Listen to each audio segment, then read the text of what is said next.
제가 1년에 몇 차례씩 이제 출장을 가는데, 말씀드렸듯이 내일부터 약 한 3주 정도 이제 미국에 갑니다. 이렇게 비행기를 타면 사람이 숙연해지고 내 목숨을 거기다 내놓고 가는 거니까, 그래서 다시 한번 인생을 생각해 볼 수 있는 그런 계기를 갖게 돼서 제게 큰 복이 됩니다. 근데 이번에는 인천에서 워싱턴 이렇게 해서 워싱턴에서 인천 이렇게 두 번만 하는 게 아니라 워싱턴 갔다가 제 회의가 열리는 플로리다까지 또 한 번 비행기를 또 타야 되니까 이번엔 목숨을 4번 하늘에다 이렇게 걸어 놓고 그러고서 이제 다녀오게 됐습니다. 어떤 분이 설교를 할 때마다 이 설교가 이 성도들 향한 마지막 메시지다라고 하는 그런 절박한 심정으로 그렇게 목사가 설교를 해야 된다라고 하는 그런 말씀을 읽고 상당히 깊은 감명을 받았습니다. 그런데 오늘은 특별히 정말 내 목숨을 내일 걸고 이제 떠나는 거니까 어쩌면 마지막 메시지가 될지도 모른다 이런 생각으로 설교를 할 수밖에 없어요. 그래서 이번에는 어떻게 된 일인지 집에 있는 책들도 다 정리해서 학교에 보냈고 수백 권 다 보냈어요. 그렇게 하고 내가 보험증권 하나 가지고 있는 것도 우리 집사람한테 이게 여기 있으니까 혹시 무슨 일이 생기면 알아서 해라 이렇게 다 얘기도 해놓고 하여튼 모든 걸 다 정리하고 그러고서 이번에 이제 갑니다. 이런 거 저런 거 이제 생각을 하면서 오늘은 내가 무슨 메시지를 여러분에게 이제 전달해야 될까 이런 생각을 좀 해봤습니다. 어쨌든 지금 명색이 목사라고 해서 이 사랑침례교회 목회를 하고 있는데 도대체 무슨 생각을 가지고 나는 목회를 하고 있는가? 직장 생활을 하기 때문에 거의 대부분의 시간을 직장에서 보내기 때문에 아직도 여기 와서 목사라고 이렇게 호칭을 받고 이렇게 하는 게 어색해요. 학교에서도 마찬가지고. 제가 1982년 9월에 이제 대학을 졸업하고 이제 캐나다로 이제 유학을 떠날 때 한국 떠나면서 킹제임스 성경이라고 하는 성경을 또 번역하게 되고 또 이렇게 사랑침례교회라고 하는 이런 교회 여기 목사가 돼서 목회를 한다라고 하는 그런 생각은 한 번도 마음속에서 생각해 본 적이 없습니다. 근데 그로부터 약 28년이 지난 지금 이 시점에 전혀 내가 계획하지도 않았던 이와 같은 세상 속에서 여러분과 함께 지금 교회 생활을 하고 있습니다. 목사라 불리면서 목회를 하고 있는데 이게 상당히 두려운 일입니다. 너희는 많이 선생이 되지 말라고 야고보가 이야기를 했거든요.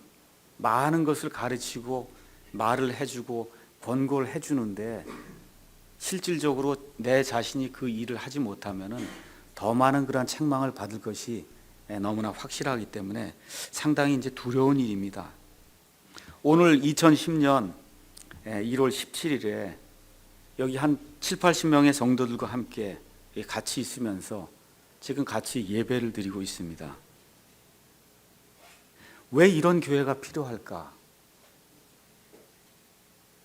왜 아무것도 알지 못하는 그와 같은 사람들이 이 자리에 모여서 지금 목사와 성도라고 하는 그런 관계를 맺고 왜 여기서 지금 교회를 하고 있을까?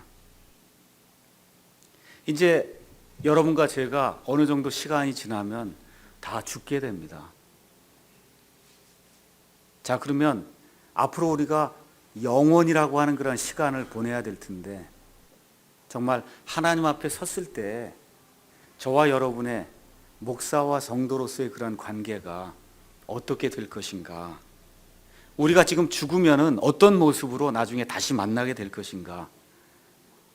지금 이 세상에 보내는 이 시간은 정말 눈 깜짝할 사이와 같이 짧은 것과 같은 시간이고 영원이라고 하는 것은 우리 머리로 상상해 볼 수 없는 그와 같은 무한대의 시간인데 그 무한대 시간 속에서 저와 여러분이 이렇게 이 땅에서 교회를 하고 같이 목사와 성도의 그런 관계를 맺고 이렇게 살아가고 있는 것이 그 영혼 속에서는 어떻게 될 것인가 이런 생각을 이제 하면서 오늘은 목사와 성도의 영원한 기쁨이다라고 하는 그와 같은 제목을 가지고 고린도 후서 1장 12절에서 24절에 나와 있는 사도 바울의 그 목회의 그 심정을 여러분과 함께 나누고 싶습니다. 여기 고린도 후서는 말 그대로 고린도에 있던 그 교회에 사도 바울이 보낸 두 번째 서신입니다. 사도 바울은 약 AD 33년경에 아마 나이도 그쯤 됐을 거예요. 한 33살쯤에 30살경에 회심을 해서 그래서 예수님을 구원자로 받아들이고 그리고 예수님을 위해서 예수님으로 인해 그의 전 생애를 악심없이 이렇게 불살랐던 하나님의 사람입니다. 그래서 사도 바울이 없었으면 온 세상에 복음이 선포되지 않았을 겁니다. 그래서 사도 바울이 3번 선교 여행을 떠났는데 1차 여행은 45년경에 이루어졌고 그 다음에 사도 바울의 2차 선교 여행은 AD 53년경에 이루어졌습니다. 그러니까 사도 바울이 회심한 이후에 약 20년쯤 지나서 세상을 두루 다니면서 하나님의 말씀을 선포하는 가운데 두 번째 선교 여행을 떠날 때 들른 도시가 고린도라고 하는 그런 도시입니다. 그래서 사도 바울의 고린도 교회에서의 사역은 사도행전 18장에 자세히 기록이 되어 있습니다. 고린도는 그 당시에 인구가 거의 20만 명 정도가 되는 전 세계에서 가장 흥황한 그와 같은 도시 중에 하나입니다. 지금 우리가 유행의 도시 하면 프랑스의 파리를 이야기할 수가 있죠. 그 당시에 전 세계 유행을 이렇게 선도하는 그런 도시가 고린도예요. 그러니까 굉장히 큰 도시고 그 다음에 항구 도시이기 때문에 여러 종류의 사람들이 많이 모이고 또 그리스 사람들의 도시이기 때문에 이방 신들을 이렇게 숭배하는 그와 같은 죄악의 도시였습니다. 유행이 넘치고 죄악이 넘치고 정말 음란한 일이 넘치고 이런 곳에 가서 하나님의 복음을 선포하고 교회를 세우려고 하니까 일이 쉽지를 않았습니다.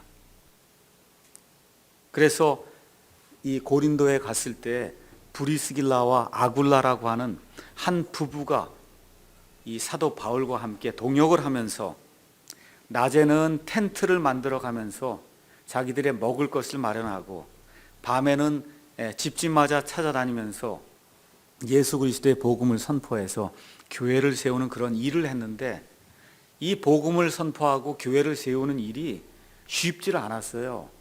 그래서 사도 바울이 여러 곳에 가서 복음을 선포했는데 데살로니가 같은 경우에는 약 3주 정도뿐이 있지 않았습니다. 그런데 이 고린도에는 자그만치 얼마나 있었냐 하면 1년 반을 거기 있었어요. 1년 반. 그러니까 두 가지로 우리가 해석을 해볼 수가 있습니다. 하나는 극심한 반대가 있었구나. 참 교회 세우기가 굉장히 어려웠겠구나. 이 고린도에는 유대인들이 특히 많았는데 사도 바울이 어디에서 가면 꼭 하는 일이 유대인들의 회당을 찾아가서 그래서 먼저 유대인들에게 복음을 선포하고 이방인들에게 복음을 선포하는 그런 일을 했는데 유대인들의 반대가 극심했습니다. 그 가운데서 예수님의 복음을 선포하는 일이 쉽지 않아서 1년 반 동안 그 안에서 사역을 했습니다. 그래서 한 가지는 일이 쉽지 않았다. 또 하나는 일이 쉽지 않은 가운데서도 열매가 있어서 그래서 많은 사람들이 그 안에서 복음을 듣고 그래서 교회로 모이는 그와 같은 일이 있어서 그래서 사도 바울이 그 안에 남아 있으면서 이들을 굳게 세우고 가르쳐야 될 그런 필요가 있었기 때문에 자그만치 1년 반이라고 하는 그러한 세월 동안 고린도라고 하는 그 한 도시에 머물면서 사도 바울이 목회 사역을 했습니다. 그래서 이들이 열심히 노력하고 하나님의 은혜가 임해서 심지어 유대인들의 회당에 회당장 2명이 하나님을 믿고 예수 그리스도께 돌아서는 그와 같은 일이 이제 발생을 했습니다. 반대가 너무 심해서 사도 바울이 낙심을 할까 봐 하나님께서 꿈에 사도 바울에게 나타나셔서 낙심하지 마라. 고난을 당해도 절대 거기에 넘어지지 마라. 이 도시에 내 백성이 굉장히 많다라고 하는 그와 같은 위로의 말씀을 주시면서까지 그 고린도 교회를 세우기 위해서 하나님께서 사도 바울을 통해서 많은 그와 같은 일들을 이제 하게 됐습니다. 그래서 여기에서 약 1년 반 정도 그 이상의 시간을 이제 다 보낸 이후에 사도 바울이 여기에 사역을 이제 마치고 에베소라고 하는 그와 같은 지역으로 이제 가게 됐습니다. 그러니까 지금식으로 얘기를 하면 저기 그리스 남쪽에 아테네 있는데 그쪽에 있는데 고린도가 있는데 그쪽에서 어디로 간 거냐면 터키로 간 거예요. 터키. 그래서 터키 아시죠? 예루살렘이 있고 이쪽에 이제 터키가 있고 그다음 이쪽에 이제 그리스가 있고 그 옆에 이제 이태리 로마가 있고 이제 이런 식으로 이제 돼 있습니다. 그래서 고린도에서 사역을 마치고 지금 에베소로 이제 갔습니다. 자, 그래서 에베소에 가 있는 동안에 이 고린도 교회에 많은 문제가 있다는 그런 소식을 접하고 그래서 고린도 전서를 사도 바울이 이제 기록을 하게 됐습니다. 고린도 교회 문제가 뭡니까? 그 안에 많은 파당이 있었어요. 나는 바울파다, 나는 게바파다, 나는 예수 그리스도파다 해서 파당 문제가 있었고 그 안에 세상 사람들로 행하지 않는 그와 같은 음행을 행하는 그와 같은 악한 자들도 있었고 다 예수 믿는 사람들이에요. 또 예수 믿는 사람들끼리 문제가 생기니까 법정에 가서 형제들끼리 고소하는 그와 같은 일들이 생겼고 결혼하는 문제, 이혼하는 문제, 또 이 안에 많은 그 우상들을 섬겼기 때문에 시장에 나가서 보면 먹는 그런 음식들이 다 우상에게 가져다 바친 그와 같은 제물들이에요. 이런 것들을 어떻게 먹어야 되냐 하는 우상의 제물을 먹는 그런 문제가 생겼고 남자와 여자의 복장 문제가 생겼고 주의 만찬을 어떻게 행해야 되는가, 주의 만찬을 함부로 행하다가 죽는 사람도 생기고 병드는 사람도 생기고 하여튼 여러 가지 문제가 생겼고 또 그 안에서 방언 문제가 생기고 또 대언의 문제가 생기고 하나님이 주신 그와 같은 영적인 선물로 인해서 교회 안에 많은 그런 혼란이 생기고 또 그 안에 예수님을 믿는다고 하는 사람들 가운데 부활이라고 하는 걸 믿지 않는 그와 같은 사람들이 생겨서 부활 문제를 가지고 논쟁이 생기는 이와 같은 일들이 이 안에 이제 발생을 했기 때문에 사도 바울이 자그마치 16장이라고 하는 긴 서신을 써서 그 교회의 문제를 해결하려고 이제 노력을 했습니다. 자, 이러고선 여러분께서 고린도전서 16장에 가면은 사도 바울이 성도들의 이제 그 모금에 대해서 이야기를 한 다음에 고린도 교회 성도들에게 뭐라고 이야기를 하느냐 하면은 16장 5절에서부터 쭉 가서 보면은 내가 이제 너희를 방문할 거다. 근데 어떻게 방문을 하느냐 하면 내가 마케도니아, 그러니까 이 그리스의 북부 지역에 마케도니아가 있고 그리스 남부 지역은 아카야라고 하는 그와 같은 지방입니다. 그래서 에베소에서 이제 이 마케도니아를 갔다가 마케도니아에서 여기 고린도에 내려가서 이번엔 잠시 지나는 것이 아니라 거기서 가능하면 겨울을 너희와 함께 이렇게 나고 그래서 너희와 함께 좀 교제를 나누고 그러고선 지내다가 그리고 내가 다른 데로 가겠다 하고 약속을 했습니다. 근데 사도 바울이 그 약속을 지키지 못했어요.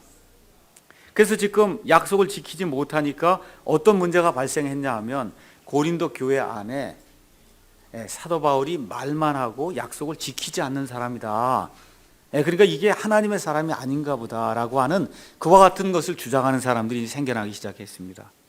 그래서 사도 바울이 또다시 약속을 했어요. 어떻게 약속을 했냐? 그 약속의 내용이 고린도후서 1장에 이제 나와 있습니다.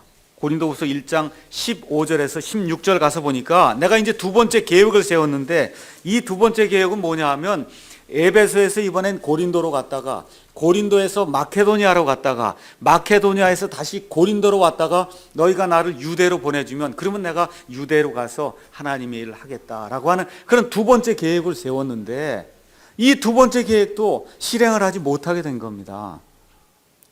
그러니까 고린도 교회 안에 더 큰 문제가 생기게 된 거예요. 첫 번째 간다 그랬다가 오지 못하고 두 번째 간다 그랬다 또 오지 못하니까 이 사람이 하나님의 사람이 아니다. 이 사람은 하나님의 사도가 아니다. 고린도 교회를 누가 세웠습니까? 누가 세웠어요? 사도 바울이 세웠어요. 다시 말씀드리면 처음 시작부터 지금 여기 와 있는 이 시점까지 그 모든 일을 지금 시작하고 계획하고 많은 고난과 어려움을 겪으면서 이 교회를 설립한 사람이 사도 바울이에요. 그 사도 바울이 그들과 함께 1년 반 있으면서 그의 진심 어린 마음과 복음을 향한 그런 열정과 예수 그리스도를 사랑하는 그런 사랑을 눈앞에서 이렇게 보여줬는데도 불구하고 누가 문제를 일으켰느냐? 평범한 사람들이 일으킨 게 아니라 그 교회에서 뭔가 한 가닥 좀 해보려고 하는 사람들이, 사도 바울이 오지 않으면 그러면 내가 뭔가를 좀 해볼 수 있을 텐데 오게 되면 문제가 될 것 같으니까 그런 사람들이 문제를 일으켜서, 그래서 방문하던 일을 연기했다고 하는 것이 그렇게 큰 문제가 되지 않는데 사도 바울에게 정말 심적인 그러한 부담을 주는 그와 같은 일들이 이제 이 사람들이 행했기 때문에 사도 바울이 고린도 후서라고 하는 두 번째 이 성경 말씀을 그들 위해서 이제 기록하게 됐습니다. 이것은 마치 어떤 것과 비슷하냐 하면 열심히 다 키워줬더니 부모를 배반하는 이와 같은 사례와 굉장히 비슷한 그런 사례입니다. 사도 바울이 뭐라고 이야기하느냐 하면 너희에게 10,000명의 스승이 있을지라도 내가 너희를 낳았다. 내가 정말 부모와 같은 그런 심정으로 너희를 낳아서 지금까지 이렇게 키웠는데 정말 인간적으로 이와 같이 배반하는 이와 같은 말을 하고 중상모략을 하니까 정말 내가 견딜 수 없다라고 하는 그런 그 심정을 지금 담은 게 고린도후서예요. 그러니까 이 고린도후서를 읽어보시면 참 사도 바울의 그 인간적인 그 모멸감이라고 할까 하는 그런 것들이 아주 진하게 배어 있습니다. 이게 하나님의 사람도 이렇게 사역을 하다가 어려움을 당하니까 이와 같은 그러한 그 인간적인 그러한 그 어려움을 이렇게 표출을 하는구나. 그래서 제게 참 은혜가 됩니다. 자, 이렇게 하면서 사도 바울이 뭐라고 이야기하느냐 하면 14절 말씀을 잠깐 보겠습니다. 14절에 13절 끝에 가서 보니까 너희가 부분적으로 우리를 인정한 것 같이 너희가 끝까지 인정하기를 바라는 것은 이것이니 곧 주 예수님의 날에 너희가 우리의 기쁨이 되는 것 같이 우리도 너희의 기쁨이 되는 것이다. 지금 사도 바울의 초점이 뭐냐 하면 시시비비는 하나님 앞에 가서 가리자, 그런 얘기예요. 교회 생활 하다 보면 목회자와 성도들 간에 또 성도와 성도 간에 문제가 생길 수 있습니다. 양쪽이 다 진실하게 하고 정말 남을 속이려고 하는 것이 했음에도 불구하고 그 안에 마귀가 낄 수도 있고 원치 않는 그런 욕정이 낄 수도 있고 그렇게 하려고 생각을 하지 않았는데도 불구하고 일이 꼬여서 잘못된 그런 방향으로 갈 수 있다, 그 얘기예요. 지금 사도 바울이 그 이야기를 염두에 두면서 하나님 앞에 가서 우리의 시시비비를 가리자. 그러면서 뭘 얘기하느냐 하면 내가 너희를 위해서 목회를 하고 너희를 위해서 수고를 하고 한 모든 것의 목표가 뭐냐? 너희는 우리의 기쁨이 되고 우리는 너희의 기쁨이 되는 거다. 여러분 이해하시겠어요? 저와 여러분이 하나님께서 어떤 목적을 가지고 사랑 침례교회를 이렇게 형성하게 해주셨습니다. 그래서 언제가 될지 모르지만 하여튼 지금 제가 맡은 직무는 여러분을 인도하는 그와 같은 직무입니다. 여러분은 어떤 상황에 놓여 있는지 모르지만 어찌됐든 저의 인도를 받으면서 같이 믿음 생활하며 지금 걸어가고 있는 그와 같은 상태에 있어요. 지금 사도 바울이 이야기하는 목사와 성도의 관계는 우리가 심판날에 하나님 앞에 가서 섰을 때 여러분이 나의 기쁨이 되고 내가 여러분의 기쁨이 되는 것, 그것이 목사와 성도가 교회를 형성하면서 머릿속에 늘 가지고 있어야 되는 그와 같은 개념이다. 지금 사도 바울이 그렇게 이야기하는 겁니다. 그래서 첫 번째 우리가 살펴봐야 될 거는 심판날 목사와 성도가 한 자리에서 만난다는 거예요. 그러니까 두 가지 사실이 있어요. 하나는 심판하는 때가 있다. 또 하나는 목사와 성도가 그 심판하는 날에 주 예수님의 날에 만나서 하나님 앞에 회개보고를 하는 그와 같은 때가 있다, 그 얘기입니다. 목사와 성도는 이 땅에서 매우 특별한 그런 관계를 맺고 있습니다. 이 세상에 여러 가지 특별한 관계가 많아요. 부모 자식 간의 관계, 이건 정말 특별한 관계예요. 또 스승과 제자와의 관계, 굉장히 특별한 관계입니다. 이 나라와 민족과 나와의 관계, 이거 매우 특별한 관계입니다. 그런데 이런 관계는 내가 선택하고 싶어서 선택하는 그런 관계가 아니에요. 그렇지 않습니까? 그런데 목사와 성도와의 관계는 우리 모두가 자발적으로 내가 원해서 관계를 맺는 매우 독특하고 하나님이 허락해 놓으신 이 세상에서 어느 면에서 유일무이한 영적인 그러한 관계다. 그렇게 우리가 이야기를 할 수가 있습니다. 목사는 하나님께서 임명해 주신 목자이고, 성경적인 그와 같은 그 개념으로 볼 때 우리 성도님들은 목자가 끌고 가는 그와 같은 양들이다. 성경이 그렇게 이야기를 하고 있습니다. 목사는 영어로 패스터라고 기록이 되어 있어요. 패스터는 하는 일이 다른 거 없습니다. 양들을 이끌고 안전한 곳으로 가서 물 있는 데로 데려가서 물 먹이고, 풀이 많은 데로 데리고 가서 그래서 좋은 풀을 먹이는 사람이 목사예요. 다른 거 없어요. 그러면 새끼는 누가 낳습니까? 누가 낳아요? 양이 낳게 돼 있어요. 그럼 목사는 면제가 되질 않아요. 어느 면에서 면제가 되지 않냐? 이 교회에서는 내가 목사지만 예수님 안에서 내가 양이기 때문에 나도 양을 낳아야 됩니다. 그렇지만 이 지역교회 안에서 목사는 1차적으로 여러분을 좋은 꼴을 먹이는 그와 같은 목자의 지금 역할을 하고 있고, 여러분은 저의 인도와 지도를 받으면서 영적인 신앙 성숙을 이루는 그와 같은 양의 관계로, 물론 우리가 다 하나님 앞에서 목사든 성도든 다 똑같은 형제고 자매지만 이 땅에서 목숨을 가지고 사는 동안에, 지역 교회를 형성하는 동안에는 하나님께서 이와 같은 관계를 맺도록 성경에 그렇게 기록을 해 주셨습니다. 그러면 양이 목사의 인도와 지도를 제대로 받지 않으면 그럼 어떻게 돼요? 성장을 하지 않습니다. 내가 다 안다고 하고 혼자 뛰어돌아다니면 그러면 안전한 데 가지 못하게 되고 물릴 수도 있고 어려움을 당할 수밖에 없는 게 그게 현실이에요. 다시 말씀드리면 목사와 성도의, 목자와 양의 관계가 이 땅에서 바르지 않으면 그러면 영적인 성장이 이루어지질 않습니다.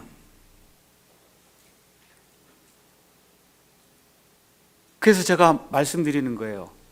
정말 신뢰를 바탕으로 목사와 성도가 서로를 믿는 가운데 정말 좋은 그와 같은 관계를 이 땅에서 형성하지 않으면, 여기 뭐라 그랬어요? 주 예수님의 날에 너희가 우리의 기쁨이 되고 우리가 너희의 기쁨이 돼야 된다. 지금 그렇게 이야기하는데 이 땅에서도 기쁨이 안 되는데 어떻게 하나님 앞에 가서 기쁨이 되겠어요? 맞습니까? 상식적인 얘기잖아요. 이 땅에서도 기쁨이 안 되고 이 땅에서도 영광이 안 되는데 어떻게 이 하나님 앞에 갔을 때 우리가 서로에게 기쁨이 되고 서로에게 영광이 될 수가 있습니까?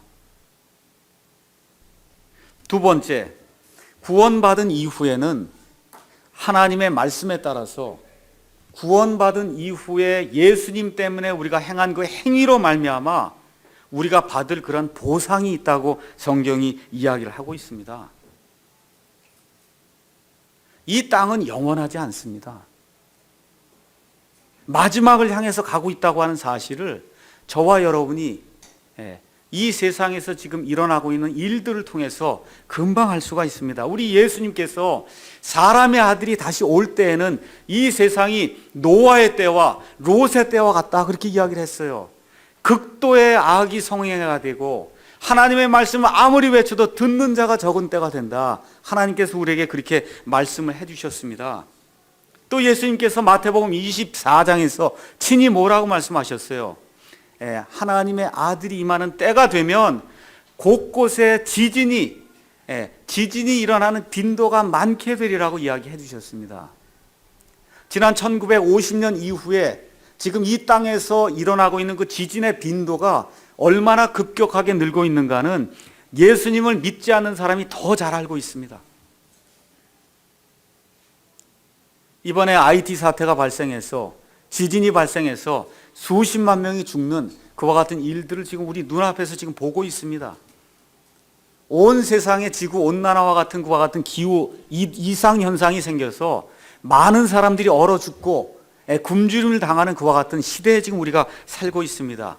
많은 사람들이 굶어 죽고 있고 많은 거짓 교리를 외치는 자들이 이 땅에서 온 세상에 흥황하고 있고 가난한 자와 그 다음에 가진 자 사이에 너무나 극단적인 그런 차이가 나타나는 이 양극화 현상이 온 세상을 휩쓸고 있고 그 다음에 하나님이 없다고 하는 그와 같은 진화론을 믿는 사람들이 온 세상에 득세를 하면서 우리의 교육계를 완전히 장악하고 있어서 우리의 아이들이 하나님이 살아계신다는 그런 사실 자체를 믿을 수 없도록 아예 그냥 초등학교 유치원부터 시작해서 하나님을 알지 못하도록 만드는 그러한 교육 시스템이 이 모든 사회를 주관하고 있기 때문에 또 유전자를 조작을 해서 하나님이 만들어 놓은 이 사람까지도 복제하려고 하는 이와 같은 악한 시대에 지금 우리가 살고 있기 때문에 온 세상이 지금 종말을 향해 나가고 있다는 그와 같은 사실은 믿지 않는 사람들이 더 잘 알 수 있는 이와 같은 상태에 지금 놓여 있고 우리 모두가 이와 같은 사실을 직시하고 있습니다. 근데 우리 예수님께서 무엇라고 성경 말씀을 통해 우리에게 약속을 해주셨냐 하면 주께서 친히 호령과 천사장의 음성과 하나님의 나팔 소리와 함께 하늘로부터 친히 내려오신다 그러셨어요.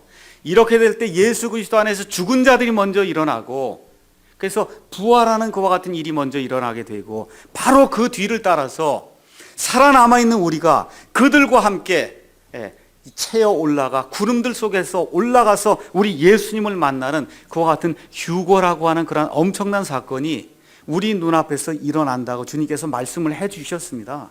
이 날이 바로 예수 그리스도의 날이 시작이 되는 바로 그 시점입니다. 그래서 우리 모두가 이와 같은 예수님의 재림, 특별히 죽지 않고 몸이 죽지 않고 몸이 순식간에 변화가 돼서 예수님과 같이 영화로운 그런 몸을 갖고 죽음을 맛보지 않고 하나님 앞에 갈 수 있다고 하는 이런 휴거의 소망을 가지고 지금 우리가 이 세상을 살고 있습니다. 그러면 사람들이 휴거가 되면 어떤 일이 발생하느냐? 그러면 누구나 다 그리스도의 휴거받는 사람은 예수님 안에 있는 사람만 휴거를 받아요. 그래서 그리스도의 심판석이라고 하는 커다란 심판대가 있는데 그 심판대 저 앞에 예수님이 앉아 계십니다.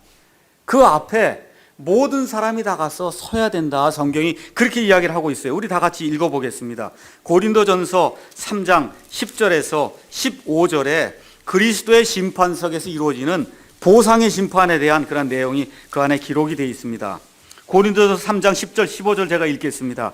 내게 주신 하나님의 은혜에 따라 내가 지혜로운 주 건축자로서 기초를 놓았고 다른 사람이 그 위에 세우되 저마다 어떻게 그 위에 세울지 주의할지니라.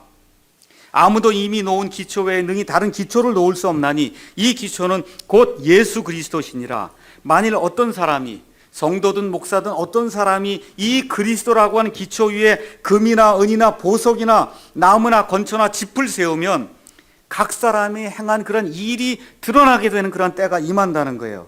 그 날이 예수 그리스도의 날이 우리가 휴거받는 그 날이 그것을 밝히 드러내리니 이는 그것이 그 일이 불에 의해 드러나고 그 불이 각 사람의 일이 어떤 종류인지 시험할 것이기 때문이다.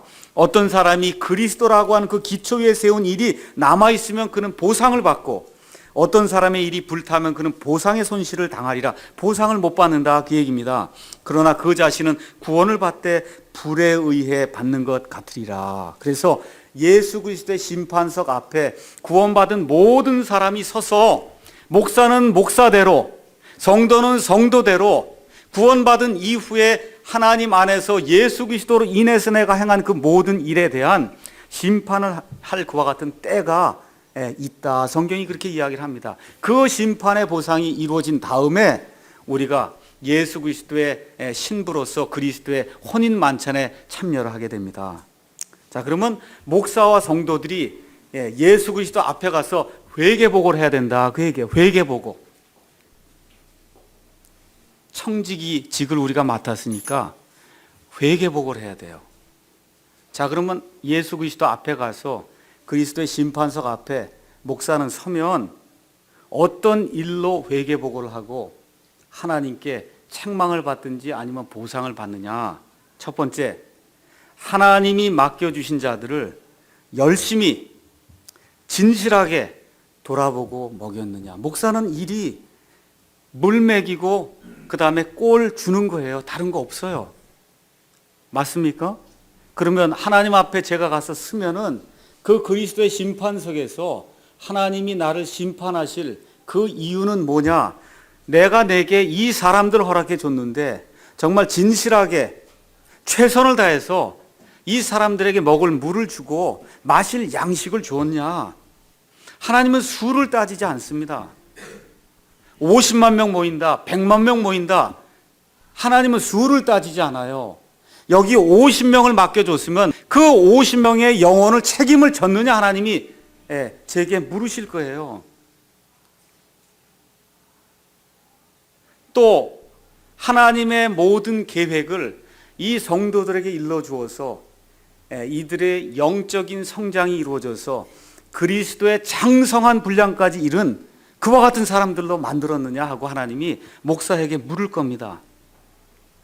그래서 하나님의 모든 계획에는 하나님이 누구신지, 하나님의 아들 예수 그리스도가 누구신지, 우리를 살리시는 하나님의 영 성령님께서 누구신지, 이 성경이 어떤 책인지, 하나님이 우리에게 거저 주시는 하나님의 은혜로 말미암은 그 구원이라고 하는 것이 얼마나 놀라운 신비인가 하는 것, 구원받은 이후에 성도들이 변화가 돼서 그리스도의 장성한 분량에 이르기까지 자라나는 그 성화의 과정이 무엇인지, 또 예수님의 재림이 무엇이고 휴거의 소망이 무엇인지, 또 우리 몸이 부활해서 그래서 예수님과 같이 영원한 것 같은 영화로운 그런 몸을 입는다는 것이 무엇인지, 천국이 어떤 것인지, 지옥이 어떤 것인지, 예수님의 이 교회가 어떤 모임인지, 이 성도들의 인격이 변화가 돼야 되는 거, 가정 생활의 변화가 있어야 되는 거, 아이들의 삶의 변화가 있어야 되는 거, 국가를 위한 그와 같은 의무를 해야 하는 거, 이런 모든 것들을 목사가 제대로 하나도 빠지지 않고 제대로 가르쳤는가 하나님이 제게 물으실 겁니다. 여기에 대해서 내가 회개복을 해야 된다 그 얘기예요.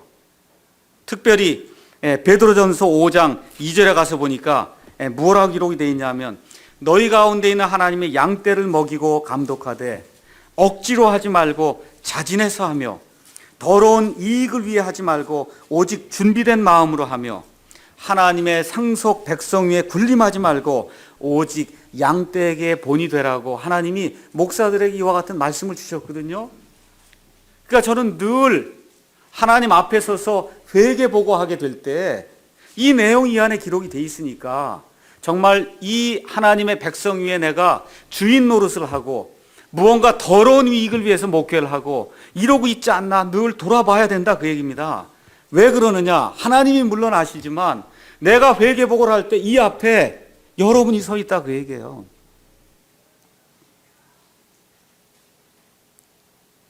여러분이 주인이 된다 그 얘기예요. 얼마나 부끄럽겠어요. 더러운 이익을 위해서 하고 탐욕을 위해서 목회를 하고 열심을 내지 않고 목회를 하고 이렇게 되면 그 여러분 앞에서 기쁨이 되겠습니까? 안 되잖아요. 그렇죠? 그러니까 목사가 어떤 사람이든 전임 사역자든 파트타임을 하든 무슨 일을 하든지 늘 머릿속에 주 예수님의 심판이 이루어지는 그때 내가 이 성도들의 기쁨이 돼야 되겠다. 그 앞에 가서 부끄러움을 당하면 어떻게 되겠습니까? 이런 정신으로 내가 여러분 앞에 늘 서야 되겠다. 이렇게 지금 생각을 하고 있습니다. 자, 그러면 그리스도의 심판석에 목사가 끝난 다음에 이제 성도들이 하나하나 설 거 아니에요. 그렇죠? 우리 송재원 형제도 쓰고 홍승대 형제님도 쓰고 다 쓸 겁니다. 이 앞에 서요. 그러면 하나님 앞에 장부가 열리면서 또 회개복을 할 거 아닙니까? 하나님 물으실 거 아니에요. 이 목사의 진심 어린 인도와 권고의 귀를 기울여 먼저 일단 구원을 받고 그 다음에 영적인 진보를 이루어서 그리스도의 장성한 분량에 이르기까지 그렇게 노력을 했냐고 하나님이 장부를 피고 이렇게 물을 겁니다. 그럼 목사가 하는 말이 뭐예요? 이 땅에 사는 동안에 그리스도를 본받는 자가 되라. 그 얘기만 하는 겁니다. 나를 본받는 자가 아니라 그리스도를 본받는 자가 되라. 그럼 그리스도를 본받는 것의 핵심은 뭐냐? 고난 다음에 영광이 있다, 그 얘기예요. 하나님이신데도 불구하고 이 땅에 오셔서 모진 고난과 어려움과 고초를 당하시고 십자가의 그 죽음을 통해서 그 이후에 영광을 받으시는 그런 아들로 드러나게 되신 것, 부활하게 되신 것, 하나님의 아들로 온 세상에 드러나게 되셔서 맨 마지막에 왕으로서 영광을 받으시는 것이 우리 예수님이 행하신 그런 일이거든요. 그러니까 갈보리 십자가 그 이후에 영광이 있다, 그 얘기예요. 그래서 이 땅에 사는 동안에 그리스도인으로서 수치와 어려움과 고난이 있을 때 그걸 이겨내고 앞에 있는 소망을 보고 살아라고 하는 것이 목사의 핵심 메시지입니다. 겸손한 자가 되라는 거예요. 하나님의 아들인데도 불구하고 마국간에 태어나서 그래서 이 세상에서 가장 흉악한 것과 같은 범죄자들이 당하는 십자가 형벌을 당하기까지 우리 예수님이 자기 자신을 낮추어서 본을 보여주셨기 때문에 그리스도인이라고 하면은 예수님의 겸손에 그 본을 따르는 그런 사람이 돼야 된다고 목사가 매일 외치는 게 그 얘기입니다. 교회에 오거든 남을 나보다 낮추는 사람, 남을 나보다 높이는 그런 사람이 좀 되라.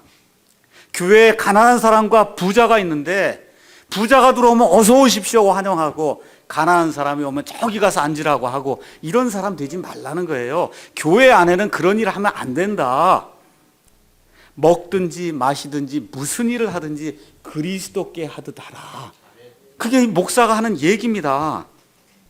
이 목사가 하나님의 말씀이 완벽하게 보존이 돼서 지금 이 시간에도 이 킹제임스 성경으로 하나님 말씀이 완벽하게 보존이 돼 있으니까 이 말씀대로 믿고 여기에 확신을 가지고 살아라 이렇게 얘기하는데 이 교회를 다니면서도 킹제임스 성경이 뭔지 모르고 하나님이 말씀을 보존해 줬다는 게 뭔지도 모르고 이러면 하나님의 심판석 앞에 가서 서 있는 동안에 이 회계장부가 열리는데 그 자리에서 여러분이 저의 기쁨이 안 되잖아요. 맞습니까? 예. 자, 그래서 그리스도를 위해서 열심을 내라 그러고 희생을 하라 그러고 또 제가 목사가 돼서 늘 강조하는 것이 영혼의 자유를 가지라고 늘 얘기해요. 1년 365일 얘기해요. 영혼의 자유를 가져라. 그런데 그 자리에 가서 영혼의 자유를 내가 준 것이 이 사람들에게 복이 되지 않고 오히려 화가 됐다 그러면은 영혼의 자유를 악용을 해서 그래서 예수님을 섬기는 데 쓰지 않고 자기 육신을 섬기는 데 썼다 그러고 자기의 욕심을 따르는 데 썼다 그러고 그러면 그 자리에 가서 그게 영광이 안 되잖아요. 맞습니까? 그래서 저와 여러분이 이 땅에서 목사와 성도로서 그러한 관계를 이렇게 맺고 사는 가운데 이 땅에서도 저와 여러분이 상대방에게 영광이 되고 기쁨이 돼야 되고 하나님 앞에 섰을 때에도 아우 저 성도가 내 기쁨입니다. 이 목사님이 내 영광입니다. 이렇게 고백을 하는 그 고백이 어떻게 된다? 영원토록 지속이 된다. 그 얘기입니다. 이런 마음으로 우리가 교회를 하려고 생각을 해야지 이런 마음이 전혀 없이 그저 복이나 받으려고 하고 욕심이나 취하려고 그러고 목사가 이런 식으로 이거 나가면 이건 교회가 아니에요. 예수님이 원하시는 그런 예수님이 세우신 내 교회가 아니다. 성경이 그렇게 이야기를 하고 있는 겁니다. 또 한 부류가 있어요. 어떤 부류냐? 이 교회에 왔습니다. 왔는데 목사가 구원을 받아야 된다고 하고 하나님의 심판이 임한다고 이야기를 하고 하나님께서 휴거의 과 같은 소망을 준다고 그렇게 이야기했는데도 불구하고 말을 듣지 않고 욕심을 따라가고 자기의 것을 주장하고 하다가 결국 하나님의 심판석에 딱 가서 섰는데 그 사람 얼굴이 보이지 않으면 예수 그리스도의 심판석 앞에는 오직 구원받은 자들만 섭니다. 그 자리에 갔는데 그 사람이 20년 다녔어요. 11조를 했어요. 주일 성수를 했는데 가서 보니까 그 사람이 보이지 않으면 저와 여러분의 기쁨이 안 되잖아요. 맞습니까? 목사가 아무리 믿음이 좋고 성경 말씀을 가르쳐도 본인이 받아들이지 않으면 그러면 어느 심판에 임하느냐? 이 예수 그리스도의 심판석이 있은 이후에 7년 동안 이 땅에 환란기가 있고 7년 환란기가 끝난 이후에 1000년 동안 예수님이 이 땅에서 통치하시는 천년 왕국이 이루어지고 이 천년 왕국이 다 끝날 때 그때 예수님 밖에서 죽은 모든 사람들이 다시 일어나서 크고 하얀 그와 같은 왕좌 앞에 가서 서서 심판을 받는 흰 왕좌 심판이 이루어지게 됩니다. 여기엔 구원받은 사람이 하나도 없어요. 우리가 구원받은 자로서 이 사람들이 이렇게 그 자리에서 내려다보게 된다. 이렇게 되면 그 얼마나 슬프겠습니까? 그 기쁨이 아니잖아요. 그래서 여러분과 제가 이 교회에 여기 나와 있는 이 동안에 먼저 구원을 받아야 돼요. 무슨 일이 있어도 일단은 구원은 받고, 그 다음 이 교회를 다녔는데 구원을 못 받는다. 이거 슬픈 일이고 저 하나님 원치 않는 일이에요. 그래서 일단은 구원을 받고 그 이후에 잘하는 일에 매진을 해야 됩니다. 그래서 교회는 좋은 말 들으러 오는 그런 장소가 아니에요. 격려의 말, 위로의 말, 낙심되었을 때 일어나라고 하는 소망의 말 듣는 그런 장소가 아니에요. 그런 거 들으려면 철학자들의 글도 있고 불교의 그런 글도 있고 뭐 다 있어요. 거기 가서 들어도 됩니다. 굳이 여기 오지 않아도 돼요. 여기에도 물론 그런 말씀이 있지만 그 말씀은 구원받은 이후에 들어야 될 그런 말씀이에요. 구원이 이루어지지 않으면 그거 아무리 들어봐야 말짱도루묵이에요. 다 예수님이 심판이 임하게 될 때 나중에 천년왕국 끝난 이후에 마귀와 그의 천사들과 함께 영원히 불호수에 들어갈 그와 같은 심판에 들어갈 수밖에 없다. 성경이 그렇게 이야기를 하고 있는 겁니다. 자, 그러면 목사와 성도들이 이런 바른 관계를 맺으려면 뭐가 있어야 되느냐? 성경을 가서 보니까 양심이 바라야 된다. 지금 그렇게 이야기하고 있어요. 12절 가서 보세요. 12절. 고린도후서 1장 12절. 우리가 세상에서 생활할 때 단순함과 하나님께 속한 진실함으로 하였고 육체의 지혜로 하지 아니하고 하나님의 은혜로 하였으며 또 너희를 향하여는 더욱더 그리하였노니 이것이 우리의 기쁨이요 또 우리의 양심이 증언하는 바다. 양심은 영어로 conscience 이렇게 되어 있는데 conscience의 con은 함께하다 그런 뜻이고 그 다음에 science라고 하는 말은 알다 그런 뜻이에요. 그러니까 다시 말씀드려서 양심이 우리 영과 함께 옳고 그른 것을 아는 그런 기능을 하고 있어요. 그래서 성령님으로 말미암아 다시 태어난 그런 사람의 그 양심 속에는 하나님의 영을 통해서 우리 영이 옳고 그른 것을 알 수 있도록 하나님이 그렇게 만들어 놓았습니다. 그래서 하나님이 어떤 일을 하셨느냐? 고린도후서 1장 21절 22절에 가서 보니까 이제 우리를 너희와 함께 그리스도 안에서 굳게 세우시고 우리에게 기름을 부으신 분은 하나님이시니 그 하나님께서 또한 우리를 봉인하셨어요. 하나님이 쌓아매셨기 때문에 이거를 풀 자가 아무도 없다 그 얘기예요. 그리고 마지막에 우리 마음속에 성령님을 그 보증으로 주셨다. 성경이 그렇게 이야기를 하고 있습니다. 그러니까 제 안에 성령님이 있고 그 다음에 여러분 안에 성령님이 있다. 그래서 우리의 양심이 성령님을 따라서 옳고 바른 것을 그거를 구분할 수 있기 때문에 지금 사도 바울이 내 양심을 걸고 너희에게 이야기한다. 그러니까 목회자도 성령님으로 말미암아 같은 바른 그런 양심을 가져야 하고 성도들도 성령님으로 말미암은 바른 양심을 가지고 이렇게 서로가 교회를 하게 될 때는 그 문제가 안 생긴다 그 얘기입니다. 자, 그래서 목사는 누구나 다 내가 성경을 읽고 성령님의 인도에 따라 바른 것을 먹이려고 애를 씁니다. 다 누구나 다 그래요. 그런데 나타나는 결과가 그렇지 않단 말이에요. 아는 경우가 많습니다. 그러니까 말이 아니라 뭐로 나타나야 되냐? 그 열매로 그게 나타나야 돼요. 목사한다는 사람 치고 안 그런 사람이 어디 있어요? 다 열심을 내서 해보겠다고 하고 바르게 하겠다고 하는데 나타나는 결과가 다른 것으로 나타나니까 지금 문제가 되는 거죠. 자, 그러니까 제가 여러분에게 말씀을 드릴 수 있는 것은 목사의 말을 믿지 말고 그 목사가 한 그 말이 이 성경과 일치가 되는가 그 판단하는 것은 내 몫이 아니고 여러분의 몫이에요. 잘 들으세요. 그걸 판단해서 이 목자가 바른 꼴을 주고 있는지 주지 않는지를 판단하는 것은 내 몫이 아니라 여러분의 몫입니다. 왜 그래요? 여러분 안에도 성령님이 있기 때문에 내가 바른 양심을 가지고 하나님의 말씀을 이렇게 선포하게 될 때 여러분 안에 성령님이 있으면 이 사람이 선포하는 것이 정말 맞는지 그른지 여러분의 양심을 통해서 여러분이 분명히 구분할 수 있다. 성경이 그렇게 이야기를 하는 겁니다. 그러니까 목사와 성도들의 관계는 그 중간에 성령님이 껴서 이 서로를 중재하는 그러한 양심의 관계다. 성경이 지금 그렇게 이야기하고 있어요. 그래서 사도 바울이 무엇하고 결론을 짓느냐? 고린도후서 1장 24절에 우리는 너희의 믿음을 지배하는 자가 되려 하지 않는다. 잘 들으세요. 목사는 옳고 그른 것을 가르쳐 줄 수는 있지만 여러분의 믿음을 지배하는 그런 사람이 될 수는 없고 되어서도 안 됩니다. 거기 뭐라고 써 있어요? 오직 너희의 기쁨을 돕는 자가 되려 한다. 이 목사가 해야 될 일은 믿음을 지배하는 그런 사람이 아니고 여러분의 영광과 여러분의 행복과 그 다음에 여러분의 기쁨을 도와주는 그와 같은 일을 하는 그런 사람에 지나지 않는다. 성경이 그렇게 이야기합니다. 왜 그러냐? 너희는 믿음으로 서기 때문이다.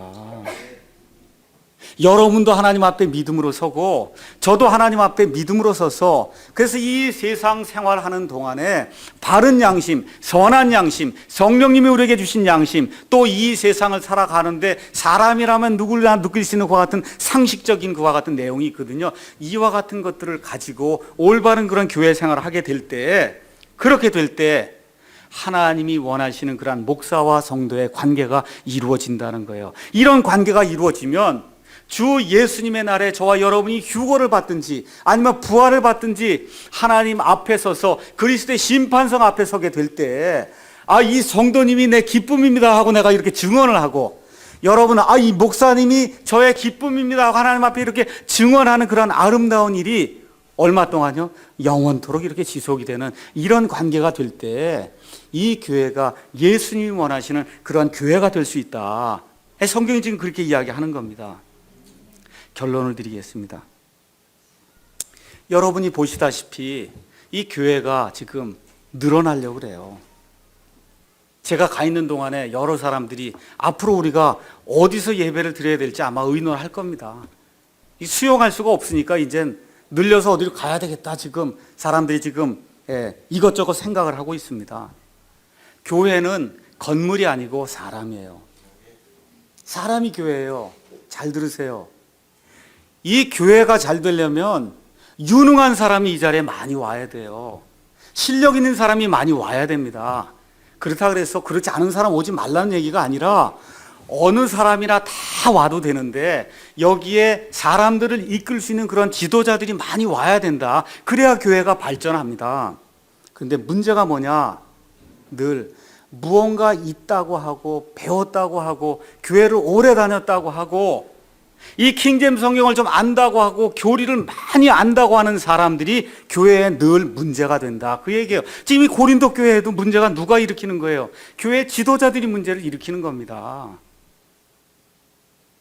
그렇다고 무능한 사람만 있으면 교회가 죽을 거 아니에요. 맞습니까? 예.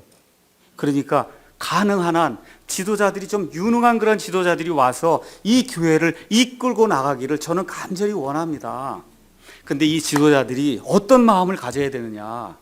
이 성도들을 섬기는 것, 이 섬기는 것이 나의 임무요. 내가 가지고 있는 것, 내가 가지고 있는 학식과 재물과 명예와 내가 가지고 있는 모든 것을 들어서 이 사람들을 섬겨야 되겠다는 그런 마음, 이것이 없는 그런 교회는 그는 예수님이 원하는 그런 교회에서 멀리 떨어진 그런 교회가 됩니다. 그래서 우리가 서로를 돌아봐서 서로에게, 목사와 성도에게, 성도가 성도에게, 특히 많은 것을 가졌다고 하는 사람이 그렇지 않은 사람에게 내가 좀 기쁨이 돼야 되겠다. 이 형제와 자매에 내가 기쁨이 돼야 되겠다는 그러한 마음가짐을 가지고 이 교회를 치리하고 운영해 나갈 때 저와 여러분 사이에, 성도와 성도들 사이에 영원토록 지속이 되는 기쁨과 영광이 있다. 성경이 그렇게 이야기를 하는 겁니다. 그래서 우리가 오늘 이 말씀을 마치면서 하나님의 심판의 날이 우리 앞에 다가오고 있다는 그 사실을 기억하고, 먼저 이 자리에 나와 있으나 아직도 구원받지 못한 이 불쌍한 처지에 놓여 있는 그런 사람들이 있으면 다른 거 없어요. 창피한 거 없어요. 일단 구원은 받고 봐야 되니까 예배가 끝난 이후에 저를 찾아오시든지 누구를 찾아와도 좋습니다. 구원받길 원합니다. 하고 하나님 앞에 구원받는 그와 같은 아름다운 일이 일어나길 원하고, 이미 구원받은 사람들은 내가 저 목사님에게 기쁨이 돼야 되겠구나, 내가 저 가난하고 힘든 저 형제에게 내가 기쁨이 돼야 되겠구나, 이렇게 작심을 하고, 그래서 이번 한 주간을 살면서, 아니면 앞으로 이 사랑 침례교회가 얼마가 지속될지 모르지만 이 교회를 하는 동안에는 어떻게 하든지 저 형제에게 내가 영광이 되고 기쁨이 돼야 되겠구나 하는 그런 마음가짐으로 이 사랑 침례교회를 이렇게 이끌고 나가는 그와 같은 아름다운 마음이 예수님을 통해서 우리 가운데 늘 지속이 되기를 간절히 축원합니다. 기도하시겠습니다.